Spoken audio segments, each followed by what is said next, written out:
Hello, and welcome to the Once Again podcast. We are your hosts, Ashley and Jason. In today's episode, we'll be discussing the 1818 novel Frankenstein by Mary Shelley. This was originally planned to be in celebration of the spooky season, but due to unforeseen circumstances, we are now recording it for National Novel Writing Month. So bring new life into your creation, become disgusted with your work and immediately reject it, become shocked and horrified at the results of your creation, and enjoy this episode. Hello, everyone. I'm going to interrupt here to talk about National Novel Writing Month a little bit. NaNoWriMo in its short form. I've been participating in it since 2007, but it's definitely been going on since 2004, 2005, if I remember. It's basically an entire month where a lot of people just choose to try and write novels in a month, which amounts to 50,000 words. In case you're wondering, that's 1,667 words a day. Oh, yeah, it's a lot. Like I said, I've done it a bunch of times. I'm very passionate about it. I know a lot of other writers are very passionate about it. We get nothing out of doing this. It's just for the fun and bragging rights of being yeah, I wrote that amount of words in a month like a crazy person. And I'm sure all my fellow writers out there appreciate just being acknowledged that they're doing this right now. I know a lot of people that are already stressed out. It's only day 2, so come find us at the end of the month. So if you follow me, I follow any of us on social media, you might see it. You might see all of our craziness. But we're going to read some novels. And they probably all fall within that kind of 50,000 word range, to be honest, because that's about 150 to 200 pages. And all the stuff we're reading for this month is pretty short, I would say. Yeah. Minus the Brittany memoir. That's a little longer, I think. Yeah. I do believe that's closer to 300 pages, but... Well, I listened to it on Audible, and I know. it was short on that, so I don't know. I listened to most of these on Audible. I've read Frankenstein before. I have it somewhere over there, but I listened to it on Audible to refresh my memory about it. Which, honestly, the narrator on the Audible version, Dan Stevens, does a fantastic job. He has very different voices for Frankenstein and the creature, and also has a different voice for Walton, I think. I can't remember. But I have it listed later. I have the characters listed because I had to keep straight who was who in it. And then the women in the novel just have girl voice. a lot of that happens a lot with male, voice actors. When they have a female character, it's just girl voice.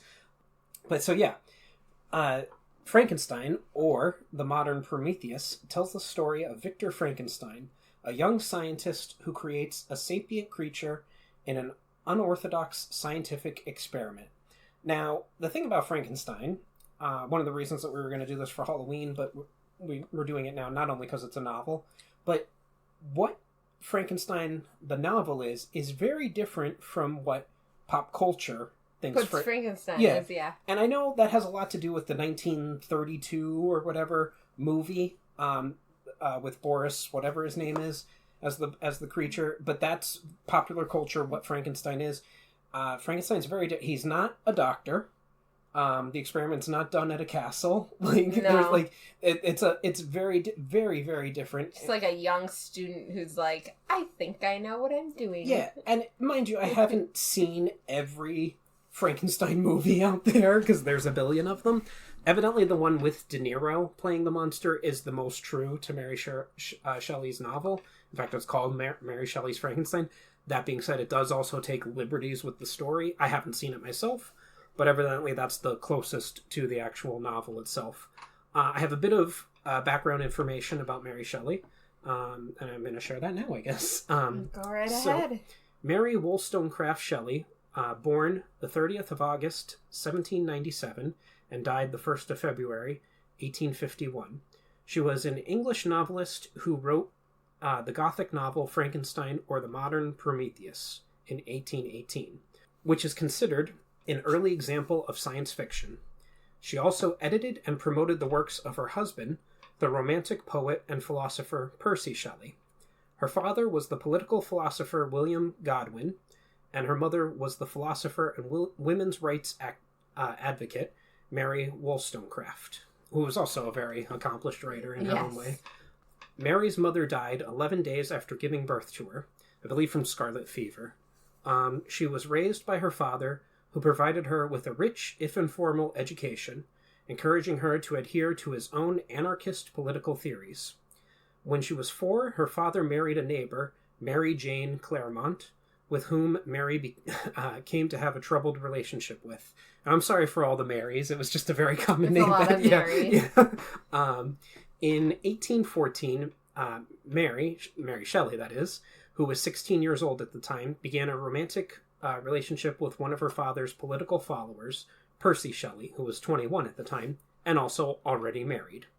Together with her stepsister, Claire Claremont, she and Percy left for France and traveled through Europe. Upon the return to England, Mary was pregnant with Percy's child. Over the next 2 years, she and Percy faced ostracism, constant debt, and the death of their premature born daughter. They married in late 1816 after the suicide of Percy Shelley's first wife, Harriet. In 1816, the couple and Mary's stepsister famously spent a summer with Lord Byron and John William Polidori, thank you, near Geneva, Switzerland, where Shelley conceived the idea for her novel Frankenstein. Evidently, there's an actual castle, Frankenstein, in Geneva, but she claimed not to get the name from that, so I don't know. But the Shelleys left Britain in 1818 for Italy, where their second and third children died before Shelley gave birth to her last and only surviving child, Percy Florence Shelley. In 1822, her husband drowned while he was sailing. While his sailing boat sank during a storm near Viraggio, thank you. I'm very bad with names. A year later, Shelley returned to England and from then on devoted herself to the upbringing of her son and a career as a professional author. The last decade of her life was dogged by illness, most likely caused by the brain tumor which killed her at the age of 53. Until the 1970s, Shelley was mostly known for her efforts to publish her husband's works and for her novel Frankenstein, which remains widely read and has inspired many theatrical and film adaptations. Recent scholarship has yielded a more comprehensive view of Shelley's achievements.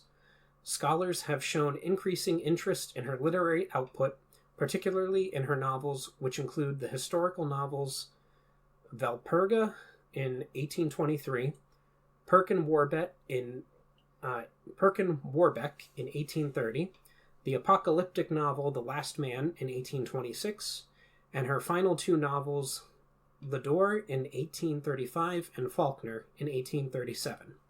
Shelley's works often argue that cooperation and sympathy, particularly as practiced by women in the family, were the ways to reform civil society. This view was a direct challenge to the individualistic romantic ethos promoted by Percy Shelley and the Enlightenment political theories articulated by her father, William Godwin. You left out my favorite Mary Shelley fact, and I'm so You want me to... You know what I'm talking about. She lost her virginity to Percy Shelley on her mother's graveyard. Or on her mother's grave. Yeah. That's where the two of them used to meet in secret at her mother's grave, and that's where she lost her virginity to, on top of the grave. Yeah, it's very...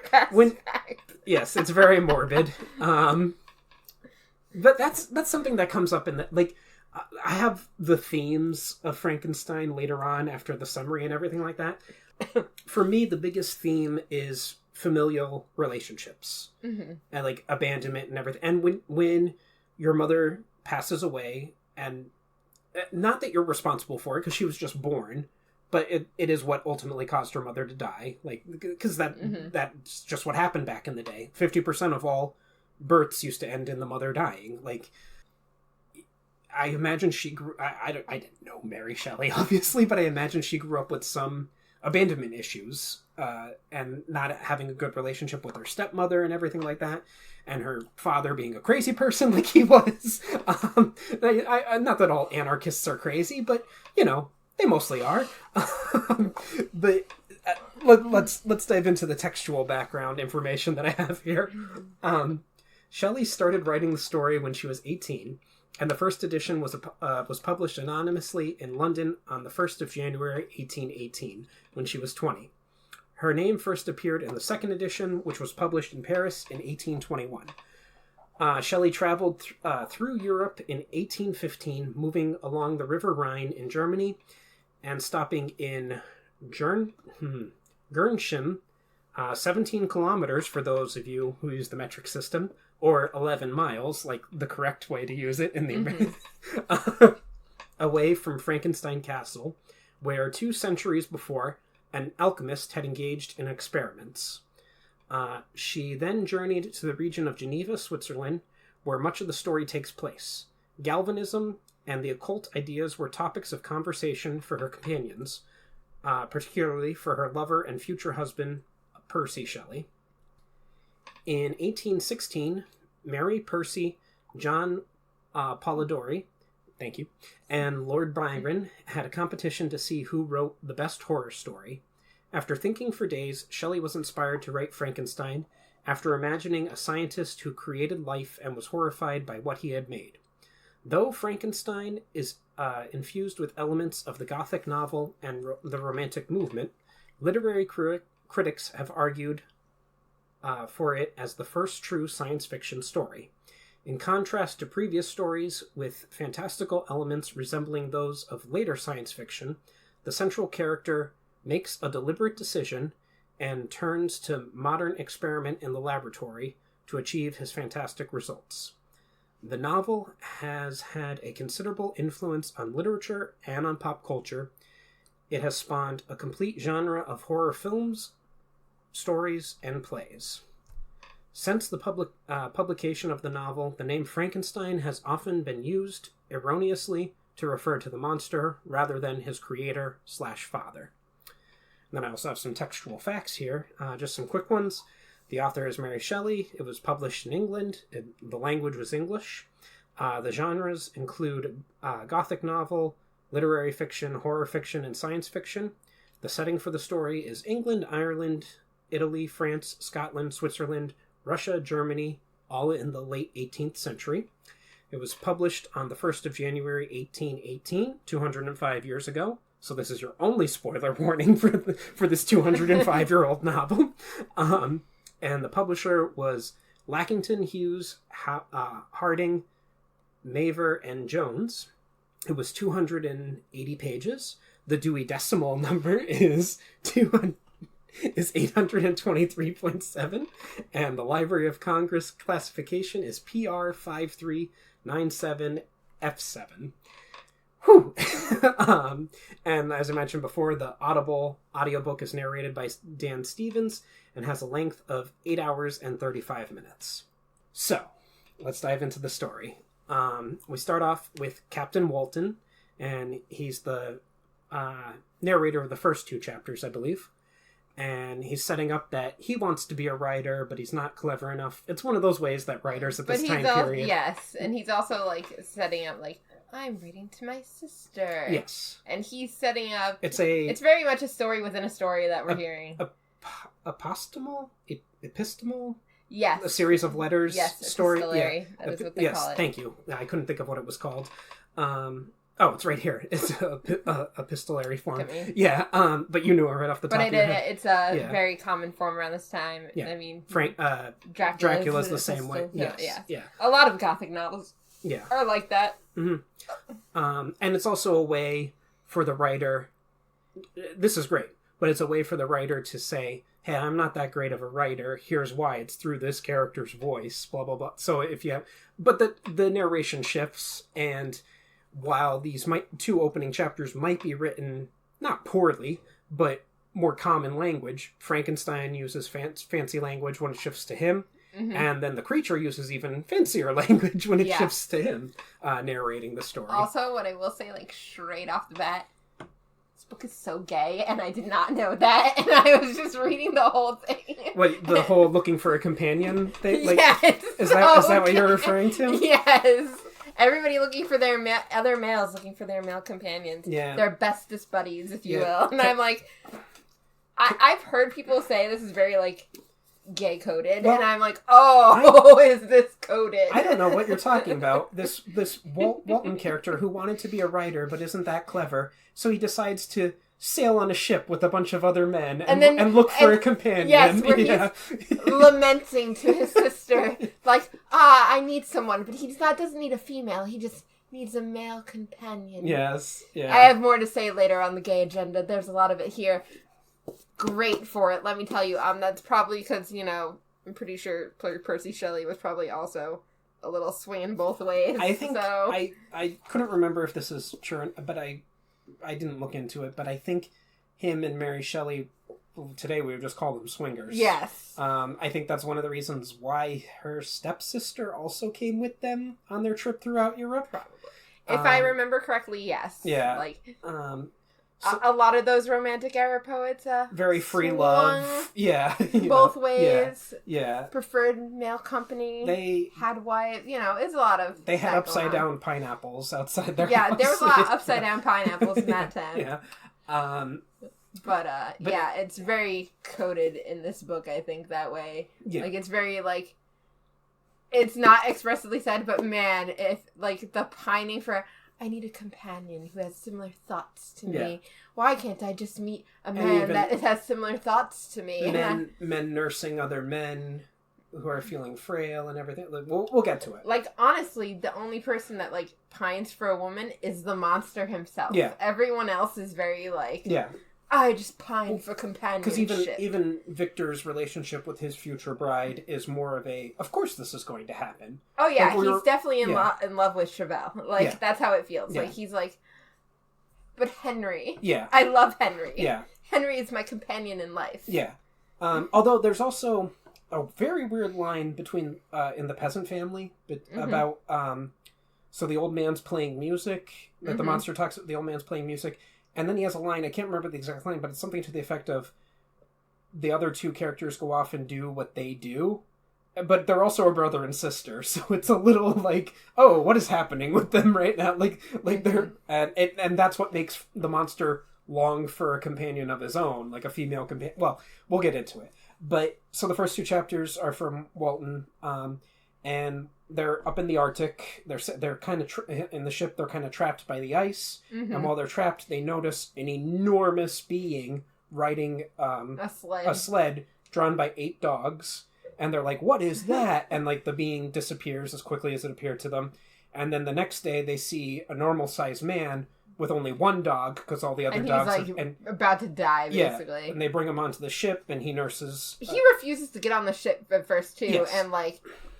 He's like, no. Like, he's like, I don't want to unless you're going further north. And they're like, don't worry, buddy, we're not heading back to London yet. Like, we're good. And he's like, great, I'll get on the ship. Yeah. And then they're nursing him back to health. And Walton's like, dear sister, you'll never believe it. He's such a great man. Yeah. I think, like, this man is my new companion. I'm going to make him my friend. Yeah. Like, and here's the story that he told me. And then, like, the end of his, like, little section is like, I am aghast. Yeah. Like, this story is fantastical, I must tell you, sister. Yeah. The gossip train is real. So we then switch to Victor Frankenstein, and he recaps his life.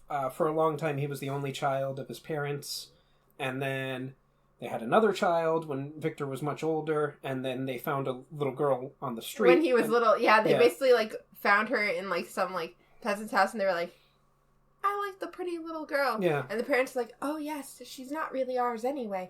Yeah.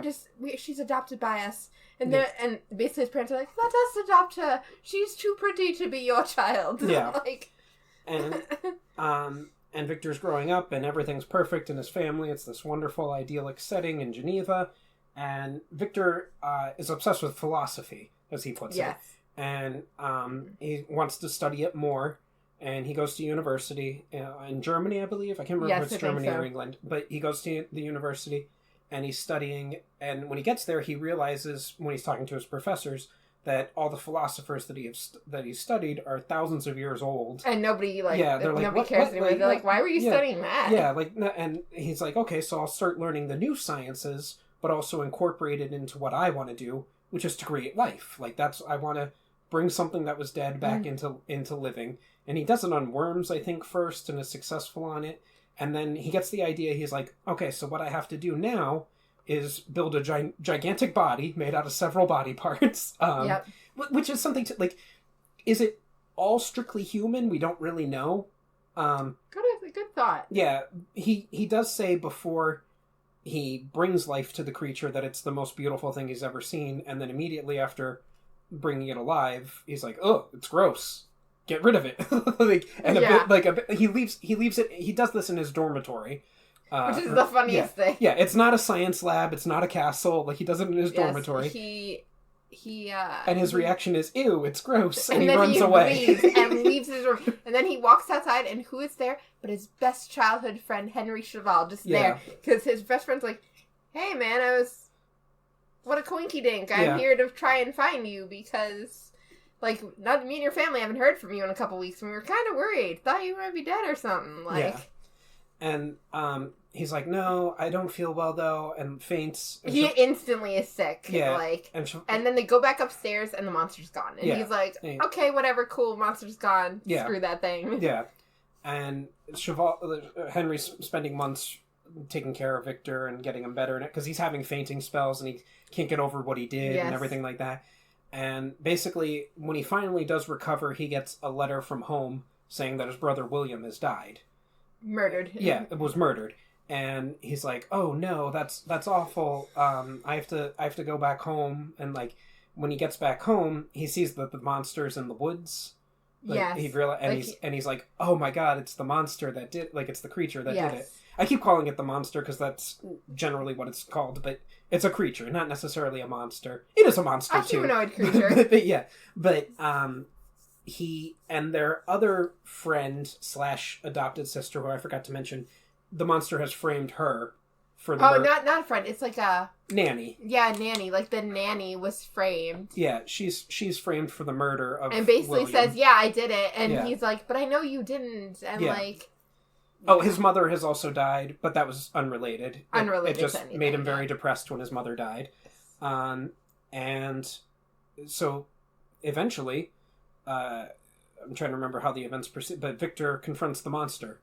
And the monster's... hold on. He's hiking through the mountains, and he's approached by the creature. Yeah. And then we get the creature's narrative about what it's been up to and what, like, led to the events. Yeah, he's like, hold on, before you judge... Because, like, Victor gets it into his mind. He's like, I brought it to life. I have to end it. Mm-hmm. Or it's going to end me. Like, one or the other. Like because it is this great monstrous thing. Because neither one can survive while the other one lives. Yes. Yeah. But he confronts it, and the monster's like, hold on. Like, first very off, articulate. Aren't you shocked that I can speak? Like, I am articulate. And I'm speaking in French, of all languages. and he's like, now let me tell you what happened. And he gives this long story about how at first everything was so bright, and it bothered him, and sounds bothered him, and everything, and he didn't. And he ran into people, and like they would fear, like, run away from him, and he just hid in the woods and found this abandoned like structure, cottage, whatever. And he was surviving on nuts and berries and roots. He didn't have to actually eat like real amounts of food, and then he had grown fond of this family that he was watching. Yeah, which was an old blind man. I have a list here. The old blind man's name is DeLacy. He has a son, Felix, and a daughter, Agatha. Yes. And they speak French. There's also... I can't remember his name now, and I didn't write down the character's name, but he's a Turkish character who they're teaching French to. So, so that's how the monster also learns. Well, it's also because it's the... French Revolution or something? Like Sadie, the girl that Felix is dating. And yes. Yes. Yeah. And so that's how he learns to speak and read and everything like that. And he happens... Going down. Oh, sorry. He happens to come across some books, one of them being Paradise Lost. And he... Previously in the novel, Victor has thought of the monster as a new Adam. Like, he's bringing new life and everything. Here, and has written, like, notes about it. So, like, the creature eventually, once he learns to speak and learns to read, is able to read these notes, and he kind of realizes, like... I'm not Adam, I'm Lucifer. But also kind of realizes, like, oh, this is how I was born, because he was confused, like, why does he not have a family the way these people do? And then he's like, oh, because I was created. Right. And then one night, while the rest of the family is gone, the creature says, okay, I'm going to introduce myself to the blind man, because he's my best shot at being, like, I've been doing things, like, I've been chopping wood for this family and leaving it on their front porch. I've been clearing the snow out of their path, like, unbeknownst to them at night when they're sleeping. I'm doing all these things for them. I'm going to introduce myself to the blind man. And it sort of works, and he's, like, trying to explain and starts telling the story when the rest of the family walks in. Yeah, and immediately attack him. Yeah, and, like, the two women faint. Yeah, and the son attacks him and starts beating him. The monster flees. I believe he gets shot at some point, too, in the shoulder. I can't but eventually that wound heals. And he says to Frankenstein, like, so what I want is a companion. Make someone like me. We'll move away to South America, and you'll never see us again. Or, don't do that, and I'll kill your whole family. and Frankenstein's like, okay, that sounds fair. Yeah, sure. I'll make you a companion, a female companion. What's funny also, he murdered William, by the way, because that was very interesting. It's like he just stumbled upon William, and he was like, a child. Childs don't have biases already, so I'm going to talk to this child, and then the child's like, oh, I'm William Frankenstein. He's like, you are the child of my enemy, I must kill you. Because he realizes, like, the notes from Frankenstein are in his pocket, like you said, and he realizes, like, he has to go to Geneva, where Frankenstein's from, and he stumbles upon William, like you said, and, like, he's like, yeah, you're the son of my enemy, blah, blah, blah. No, he doesn't realize it's the brother, but kills him. Basically, yeah. Yeah, out of a jealous rage for being the rejected child and everything. And then he tells him, like, if you make me a companion, we'll go away to South America, and we'll live in the rainforest, and no one will ever even know that we're there. And Victor's like, okay, that does seem fair. Like, I did reject you. And then he, like, can't convince himself to make it. Like... But meanwhile, he has to go back to Scotland for some reason. I can't remember. He's going back to Europe, and he knows the monster is going to follow him while he's on this trip. Sure, like, he promised Chevelle to, like, introduce him to people. So I think he was traveling with Chevelle. In that very gay-coded, those two are hanging out and having so much fun together. And you're like, isn't he engaged to Elizabeth and should be elsewhere? And shouldn't he be making a monster bride? Like, what are we doing here, Victor? In the Scottish Highlands is where he builds the bride. And right before he's about to bring it to life, he goes, what am I doing? Like, he's like, I already made one of these things, and he killed a member of my family, is responsible for the death of that person's nanny. Like, I don't know what and what if the two of them can breed together and breed a whole army of monsters? And so he destroys the female companion. And obviously the monster was following and shows up, and he's like, hey! And he's like, hey, you can't do that. You need to finish what you started. Yeah. And Victor's pretty much like, no. And he's like, well, then I will be with you on your wedding night. I will make your life a living hell, basically. Yes. And Victor's just like, whatever, man. Yeah. Bring it on, I guess. Passes out again, I think. Yeah. And when he the next day he gets in a boat and is sailing for he wants to sail from Scotland to England, but passes out in the boat as well and ends up in Ireland, where Chevelle was. Yes. And he arrives. And he arrives, and a magistrate takes him in, and we find out that the monster has already killed Chevelle. And framed Frankenstein for it. But then Victor's father shows up and reveals that Victor was here when Chevelle died, and blah, blah, blah. So he couldn't have been the one that killed him. And then they see the monster, too, and, like, Victor points out the monster at one point. Yeah. And then goes back to Geneva, if I'm remembering correctly.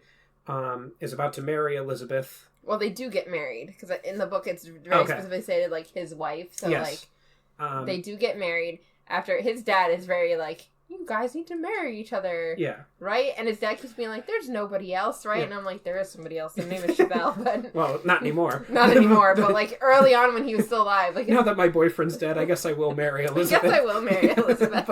but that's how it felt. Yeah. So they get married, and the monster shows up on the wedding night and kills Elizabeth. And then Victor's father, from the shock of Elizabeth dying, also dies. Like, yes. And then that's where Victor's like, oh, I swear I'm going to kill the monster. And I'm going to start spending the rest of his life hunting down the monster. The monster flees to Germany, to Russia, up into the Arctic. Mm-hmm. And Victor follows him. And that's where we run into Captain Walton and everything.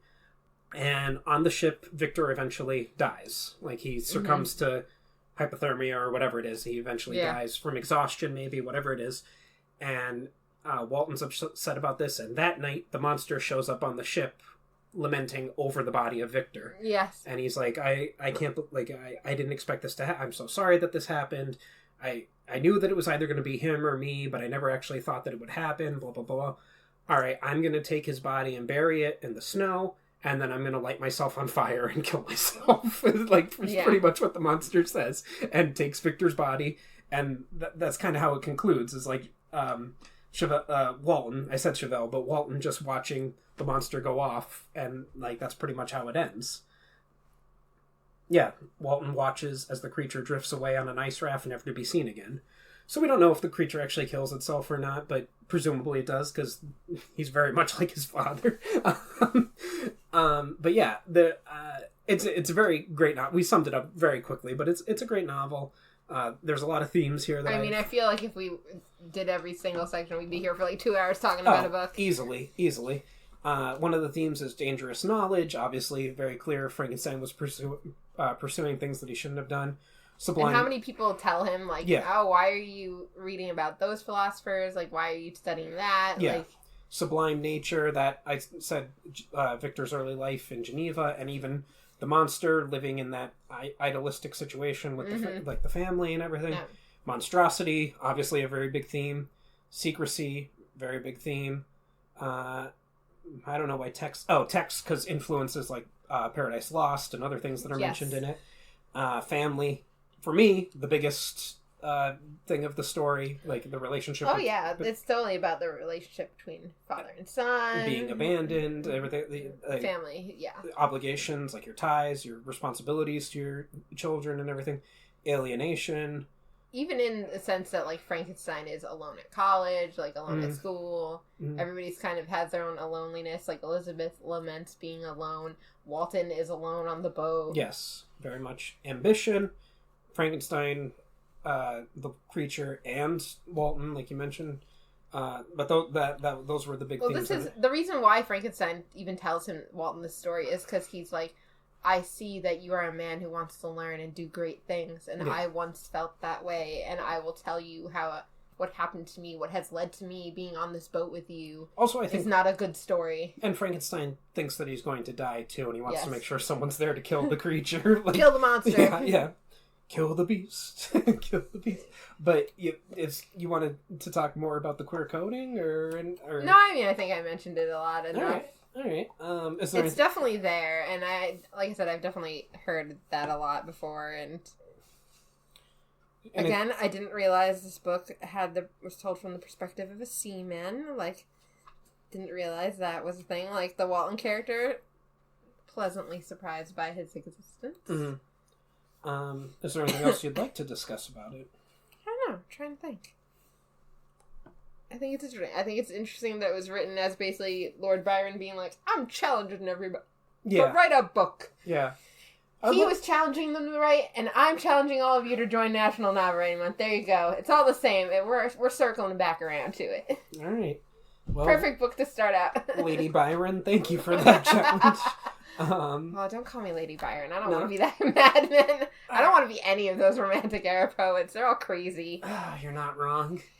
Yeah. I'll stick to my own brand of crazy. I think if you haven't read this novel, you should check it out. It is very different from any of the Frankenstein movies that are out there, and very different from there's no mention of bolts in his neck. There's no lightning although he does have a brief line about electricity or something like that. I can't remember exactly how it was said, but there's no Igor or Igor if you're watching Young Frankenstein.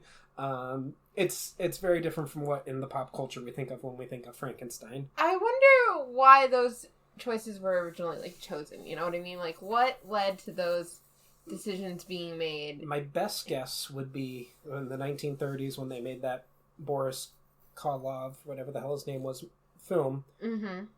They already had a castle set. Okay. And so they, like, my best guess would be they had the sets for and they just wrote the movie around that. Fair. Yeah. I don't know that for a fact, but that would be my guess. And maybe at some point we'll check out the one that stars De Niro as the creature. Maybe it is accurate to the book. We'll have to see. Online it said it was the most accurate to the book, so... although I can't... I'm trying to picture De Niro as the creature. Right? I'm just... Hey, Doc Frankenstein, look at me. I'm talking to you. That's what I'm hearing in my head. It's probably, not that, but that's what I'm thinking. But yeah, Mary Shelley, very messed up life, wrote a great novel out of it. I guess several other novels. I don't know. I know, what is the other short one that she wrote that's obviously the... I can't think of it now. There's Go back up. No. It's a short story. Okay. It's like My Immortal Mortal. Or Yes, yeah. I think I know what you're talking about. Yeah, and it's got similar themes to Frankenstein. This has been this week's episode of the Once Again podcast. Although I might do 2 episodes this week. We'll have to see. Any questions, comments, or critiques can be addressed to our Gmail, onceagainpod@gmail.com. Follow us on X, Instagram, and Threads at onceagainpod. Thank you and have a wonderful day. And remember, we will entertain you. We will always entertain you.